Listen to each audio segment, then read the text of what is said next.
James was enjoying his life on the island of Sodor, but he still had a lot to learn.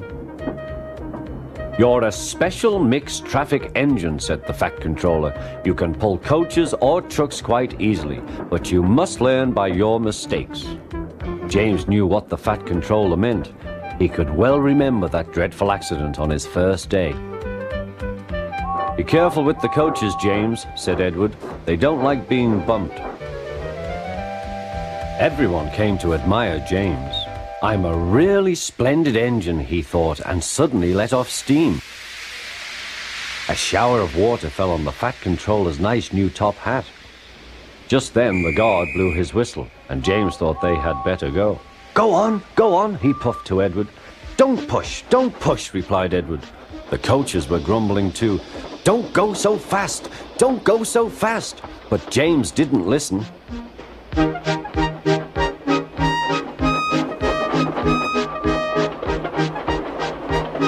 When at last they stopped at the next station, 2 coaches were beyond the platform. They had to go back to let the passengers out. But no one seemed to know about the Fat Controller's top hat, though James felt happier. Presently they came to the station where Thomas was waiting with his 2 coaches. "Hello, James," said Thomas. "Feeling better?" "That's right." "Oh, that's my guard's whistle. I must go. I don't know what the Fat Controller would do without me to run this branch line," and he puffed off importantly. Edward and James passed the field where James had had his accident. The fence was mended and the cows were back again.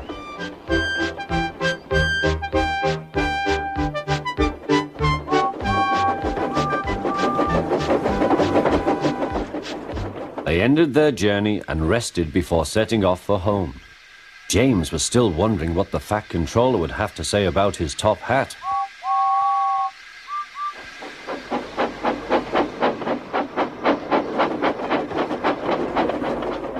Next morning, the Fat Controller spoke severely to him. "If you can't behave, I shall take away your red coat and have you painted blue." James didn't like that at all.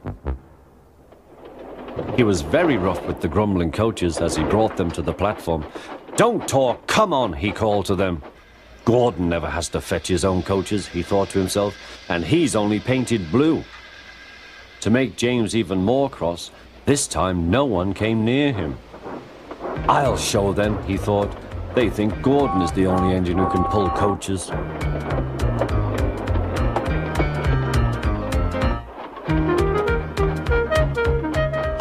Hurry, puffed James. You're going too fast, replied the coaches. James laughed and tried to go faster, but the coaches wouldn't let him.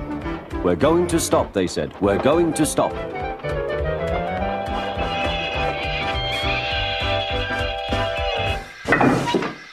"What's the matter?" James asked his driver.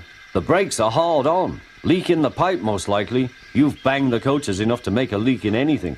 "How shall we mend it?" said the guard. "We'll do it with newspaper and a leather bootlace," replied the driver. "Well, where is the bootlace coming from?" asked the guard. "Ask the passengers," said the driver. "You have a leather bootlace there, I see, sir," said the guard to a smartly dressed man. "Please give it to me." "I won't," said the man. "Then," said the guard, "I'm afraid the train will just stop where it is." The passengers all said what a bad railway it was. Then they told the man how bad he was instead. Everyone was very cross. At last he handed his laces over. The driver tied a pad of newspaper tightly round the hole in the brake pipe, and James was able to pull the train.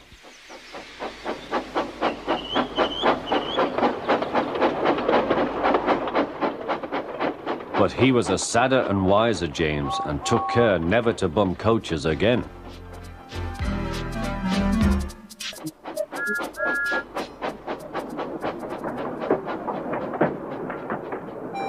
James had not seen the Fat Controller for several days.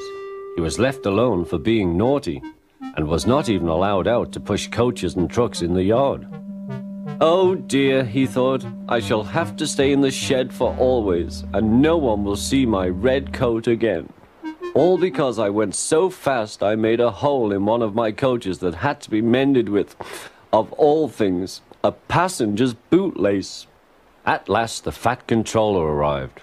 "I see you are sorry, James," he said. "I hope now that you will be a better engine. You have given me a lot of trouble. People are laughing at my railway, and I don't like that at all." "I'm very sorry, sir," said James. "I will try hard to behave." "That's a good engine," said the fat controller. "I want you to pull some trucks for me." James was delighted and puffed away.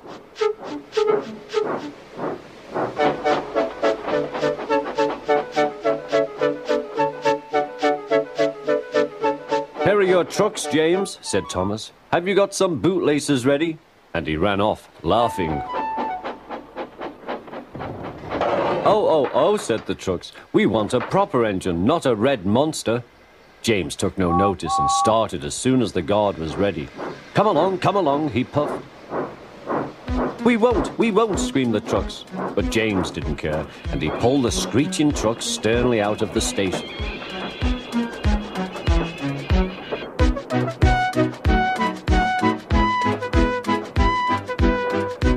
The trucks tried hard to make him give up, but he still kept on. Sometimes their brakes would slip on, and sometimes their axles would run hot, and each time the trouble had to be put right. And each time James would start again, determined not to let them beat him. Give up, you can't pull us, you can't, called the trucks. I can and I will, puffed James, and slowly but surely he pulled them along the line.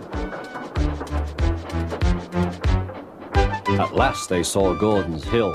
Look out for trouble, James, warned his driver. We'll go fast and get them up before they know it. Don't let them stop you.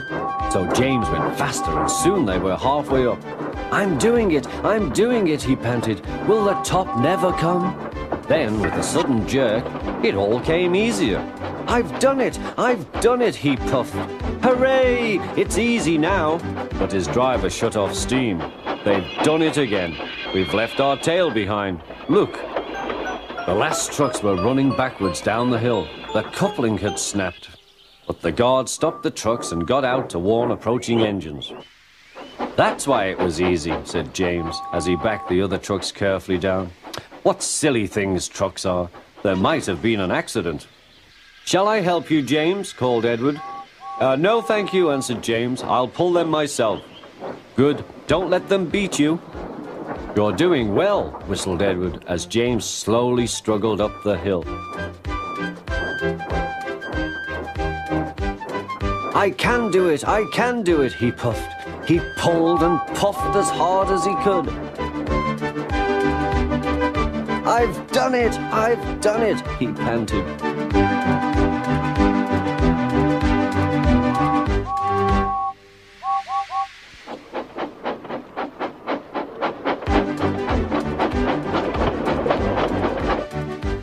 They reached their station safely, and James was resting in the yard when Edward pulled up. Peep, peep, he whistled. Then James saw the fat controller. Oh dear, what will he say, he asked himself. But the fat controller was smiling. I was in Edward's train and I saw everything, he said. You've made the most troublesome trucks on the line behave.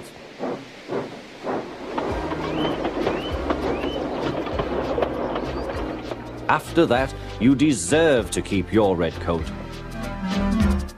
Henry and Gordon were alone with James. Although the fat controller was beginning to think well of him, whenever a chance came, the other engines would talk of nothing but bootlaces. Remember the time one had to be used to get you out of trouble, James, they would tease. James tried to get his own back, talking about engines who got shut up in tunnels and stuck on hills. But they wouldn't listen. You talk too much, little James, said Gordon. A fine, strong engine like me has something to talk about. I'm the only engine who can pull the express. When I'm not there, they need two engines. Think of that. I've pulled expresses for years and have never once lost my way. I seem to know the right line by instinct. Every wise engine knows, of course, that the signalman works the points to make engines run on the right lines. But Gordon was so proud he had forgotten. Wake up, James, said Gordon next morning. It's nearly time for the express. What are you doing? Odd jobs? Oh, well, we all have to begin somewhere, don't we? Run along now and get my coaches. Don't be late. James went to get Gordon's coaches. They were all shining with lovely new paint. He was careful not to bump them, and they followed him smoothly into the station, singing happily, "We're going away, we're going away." "I wish I was going with you," said James. "I should love to pull the express and go flying along the line." Gordon, with much noise and blowing of steam, got ready to back onto the train.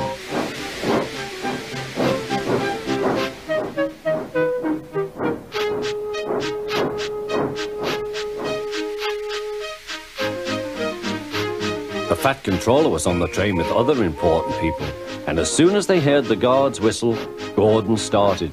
Look at me now," he puffed, and the coaches glided after him. "Poop, poop, poop, poop, poop. Goodbye, little James. See you tomorrow." James watched the train disappear and then went back to work. He pushed some trucks into their proper sidings and went to fetch the coaches for another train. James had just brought the coaches to the platform when he heard a mournful noise. There was Gordon trying to sidle into the station without being noticed. "Hello, Gordon. Is it tomorrow?" asked James. Gordon didn't answer. He just let off steam feebly. "Did you lose your way, Gordon?" said James. "No, it was lost for me. I was switched off the main line onto the loop. I had to go all round and back again." "Perhaps it was instinct," said James. Meanwhile, all the passengers hurried to the booking office. "We want our money back," they shouted. But the Fat Controller climbed on a trolley and blew the guard's whistle, so loudly that they all stopped to look at him. Then he promised them a new train at once.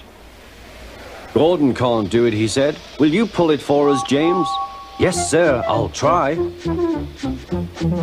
So James was coupled on and everyone got in. "Do your best, James," said the Fat Controller. Come along, puffed James. You're pulling us well, sang the coaches.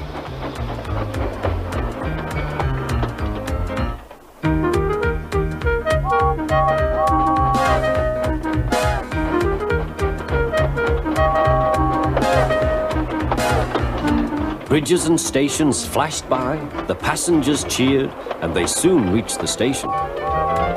Everyone said thank you to James, and the Fat Controller was very impressed. "Well done," he said. "Would you like to pull the express sometimes?" "Yes, please," answered James. Next day, when James came by, Gordon was pushing trucks. "I like some quiet work for a change," he said. "I'm teaching these trucks manners. You did well with those coaches, I hear." "Good, we'll show them." And he gave his trucks a bump. James and Gordon are now good friends. James sometimes takes the express to give Gordon a rest. Gordon never talks about bootlaces, and they are both quite agreed on the subject of trucks.